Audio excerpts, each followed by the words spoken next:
partida de estreia, o Timão perdeu na Neoquímica Arena para o Huracán da Argentina. Portanto, apesar de ter sido um empate, pela forma em que o Corinthians jogou na primeira etapa, um time alternativo, Yuri Alberto, Carrídio estavam no banco de reservas, o Breno Bidon também.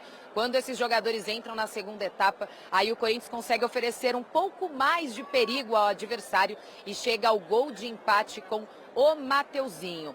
Bom, vamos ouvir o que disseram depois da partida, né? Tanto os jogadores quanto a comissão técnica.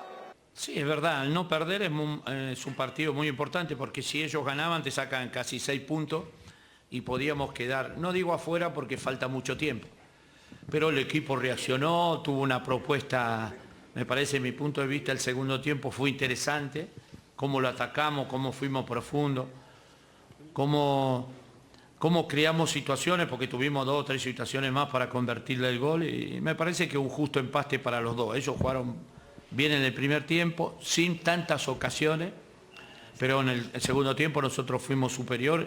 Acho que la idea de un principio era levar los 3 puntos. Sabemos la calidad del elenco que tenemos, del plantel que tenemos, así que yo acho que nos sorprendieron con aquel gol y nada, fuimos en busca de la victoria, mas dio para levar un punto importante que sabemos que de visita lo más importante es no perder, ¿no? E é isso, amigos. O Corinthians volta a entrar em campo no próximo sábado contra o Palmeiras pelo Campeonato Brasileiro.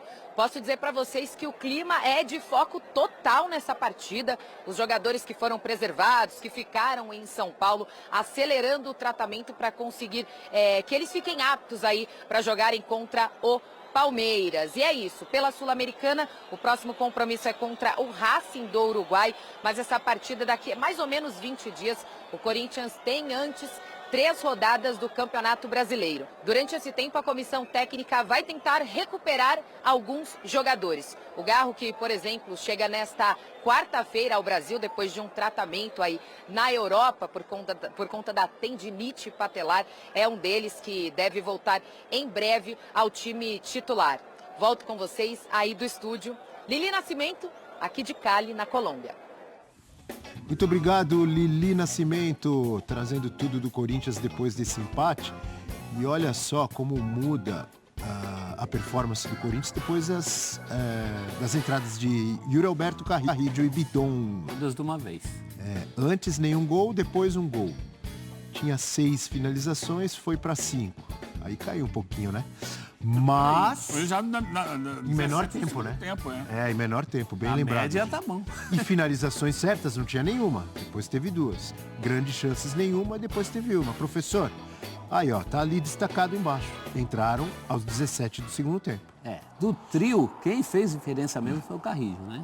Carrídio, todas as jogadas passaram a ser com ele, inclusive a entrada do Carrídio, nesse sentido também do Yuri Alberto, potencializou o Héctor Hernandes, que não estava jogando nada, aquelas partidas ausentes de bola que não chega no centroavante, e de repente o homem começou a também produzir. Eu acho que foi um marco, um divisor de águas.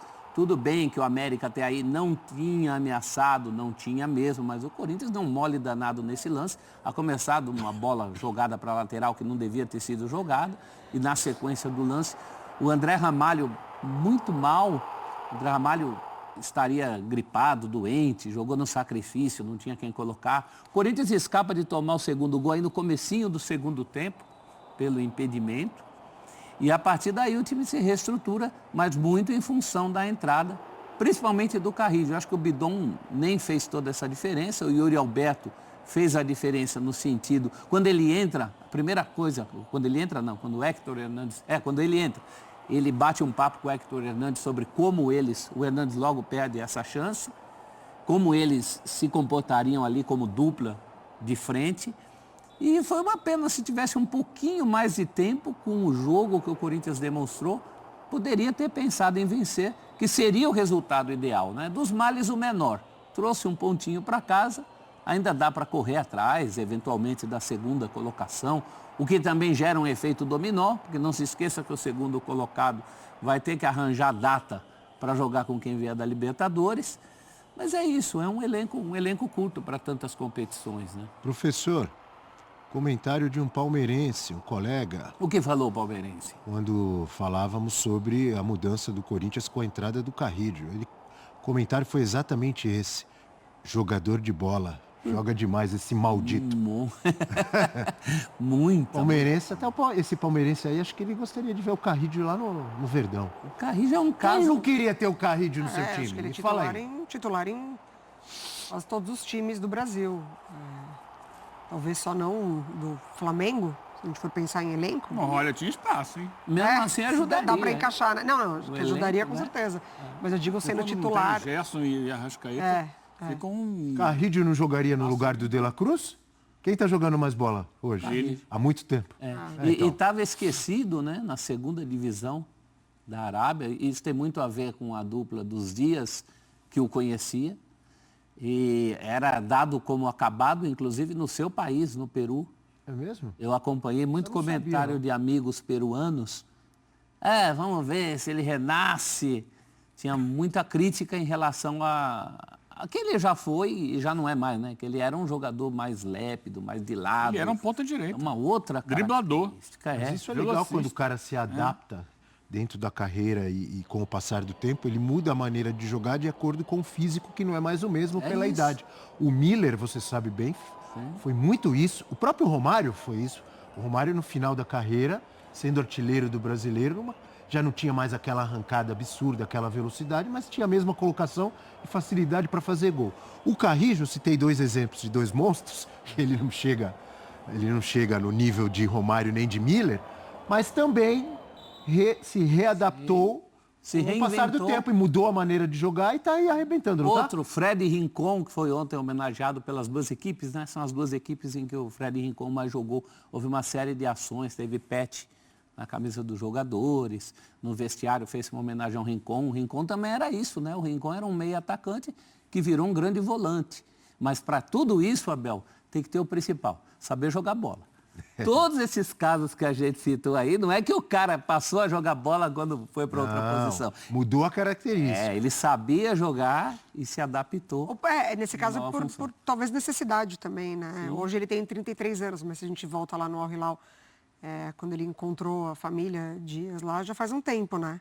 E ali que ele vem mais para essa faixa de meio de campo e para o Corinthians ele oferece os dois. Isso que é bom para o Corinthians, porque quando ele cai para a direita e faz esse ponto que ele foi, ele dá jogo para o Corinthians. Quando ele vem por dentro, ele dá jogo para o Corinthians.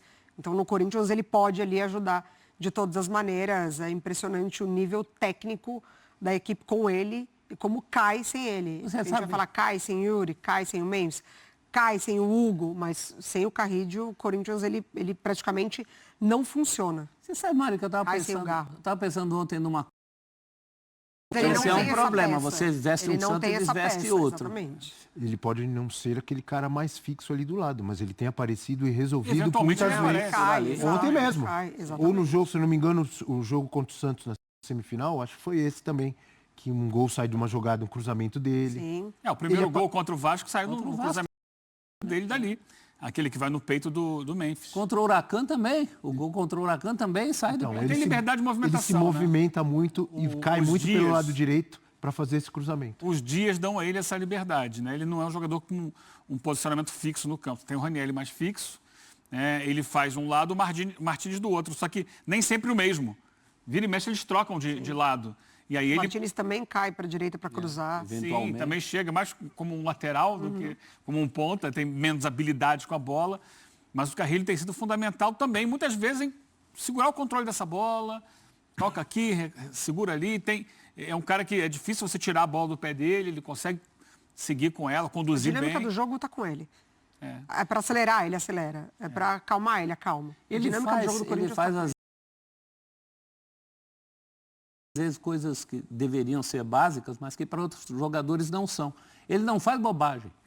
A bola está no pé dele e você fala assim, ó, ele vai fazer, às vezes, o óbvio, vou procurar alguém mais rapidamente, mas o timing dele é muito bom. É aquele jogador que a bola cai no pé dele e sempre acontece alguma coisa, né? a Boa. dinâmica do Eu jogo usava a tá palavra com ele. ritmista, era o Tite, né? O ritmista que ele procurava. É o ritmista. Tinha um tempo que o Danilo fazia isso no Corinthians. O tempo parava quando a bola chegava nos pés de Danilo. Opa!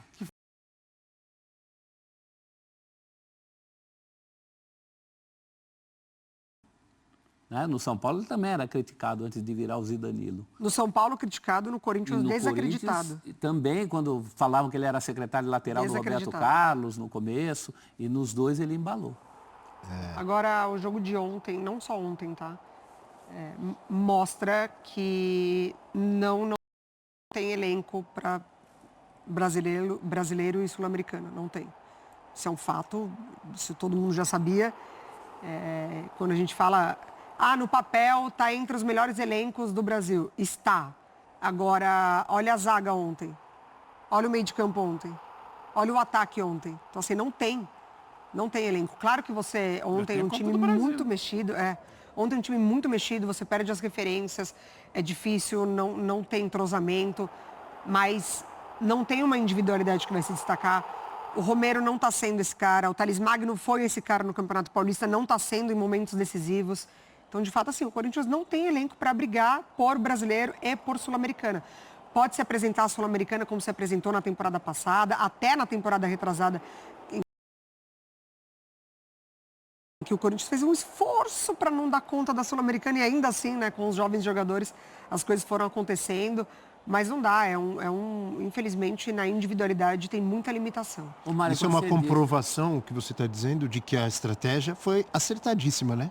De deixar caras titulares importantes no banco e colocá-los por pouco tempo ali no segundo tempo, pensando também no jogo de sábado contra o Palmeiras. Não tem como. O erro foi perder em casa, né?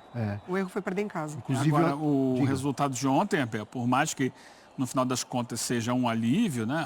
Não perdeu, o importante é fora de casa não perder. O importante fora de casa não perder quando você faz o seu dever de casa. No caso, o Corinthians tinha perdido o seu jogo em casa. O erro está aí. Se você pensar numa matemática de Sul-Americana que é diferente da matemática de Libertadores, porque na Libertadores os dois primeiros times se classificam, para tentar a vaga direta, o Corinthians ficou distante, porque ele já deixou 5 pontos no caminho. De 6 que ele disputou, ele conquistou apenas 1. 5 ele já não tem como ganhar. Se vencer os 4 jogos que restam na fase de grupos, ele vai a 13 pontos. 13 pontos não são garantia de que ele vai ser o primeiro do grupo. Mesmo vencendo todos os jogos... 13, pelo menos, o segundo ele consegue. Mas o segundo cai naquela dificuldade de você ter que jogar 2 partidas no momento de temporada complicado, que os outros vão estar tentando descansar um pouquinho. O segundo lugar, ainda assim, não é simples, porque você tem um outro time que está disputando, que é o próprio América de Cali. Mas contra o qual já ganhou 1 ponto fora. Se ganhar 3 em casa contra esse time, pelo menos o segundo é palpável. O primeiro... A matemática do primeiro é complicada, porque terá que devolver para o Huracan, na casa do Huracan, e fazer as contas nos critérios. Né? Não sei como ficaria nos critérios. Claro, também vai ter Huracan e América se pegando.